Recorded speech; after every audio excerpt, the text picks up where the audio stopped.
Kæru landsmenn, undanfarnar vikur hef ég ferðast fallega landið okkar og hitt fjölmörg ykkar. Í hverjum landshluta má sjá ótrúlega gleði, hugvit og hæfileika frá ykkur sem brennið fyrir að bæta samfélagið. Ég finn svo sterkt að við höfum alla burði til að takast á við framtíðina með krafti, kjarki og samtakamætti. Ísland er auðugt af auðlindum sem við berum sameiginlega ábyrgð á að verði í eigu komandi kynslóða. Þær verðum við að nýta með almannahagsmuni, verðmætasköpun og langtímahugsun að leiðarljósi. Hvort sem er að ræða hreina orku, gjöful fiskimið eða stórbrotna náttúru, þá mun ég standa vörð þessar undirstöður velferðar og hagsældar í landinu. Sem orkumálastjóri og kennari við Harvard-háskóla hef ég öðlast djúpa þekkingu á auðlindum landsins.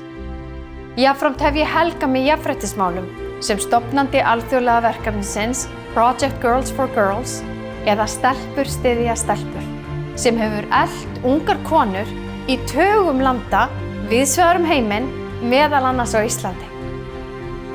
Undanfarna 2 áratugi hef ég byggt upp víðtæka reynslu og þekkingu á málefnum sem ég tel skipta sköpum fyrir framtíð Íslands.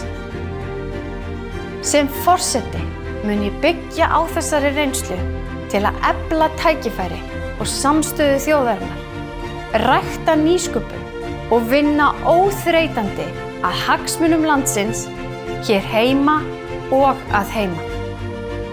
Á sviði menningarmála leiddi ég Íslandshátíðina Iceland on the Edge á erlendri grundu þar sem fjölbreyttir viðburðir kynntu menningu, ferðaþjónustu og afurðir Íslands. Hátíðin vakti athygli milljóna manna og efldi ímynd landsins. Íslenska tungan er kjarni menningararfs okkar. Hún þarf að fylgja okkur inn í nýja tíma og fjölbreyttara samfélag. Það gerum við með því að láta tækninýjungar eins og gervigreind þjóna íslenskunni og með ríkum vilja í að efla hana í samskiptum hvert við annað. Sem forseti mun ég leita uppi skapandi leiðir til að fagna móðurmálinu og tryggja að það dafni og þróist með okkur inn í bjarta framtíð. Við eigum að varðveita menningu okkar og sögu, en jafnframt vera óhrædd við breytingar eða eins og amma mín sagði oft, setjum nefið í vindinn og tökum því sem framundan er af bjartsýni og gleði. Með því að rækta fjölbreytt svið samfélagsins, allt frá tækniþróun og nýsköpun til velferðarmála og menntunar, getum við dregið úr einangrun og stuðlað að samfélagi þar sem allir fá tækifæri til að vera virkir þátttakendur. Ég hvet ykkur til að nýta lýðræðislegan rétt ykkar þann 1. júní og setja X við Halla Hrund Logadóttur. Með sameiginlegu átaki getum við tryggt bjarta framtíð fyrir land og þjóð.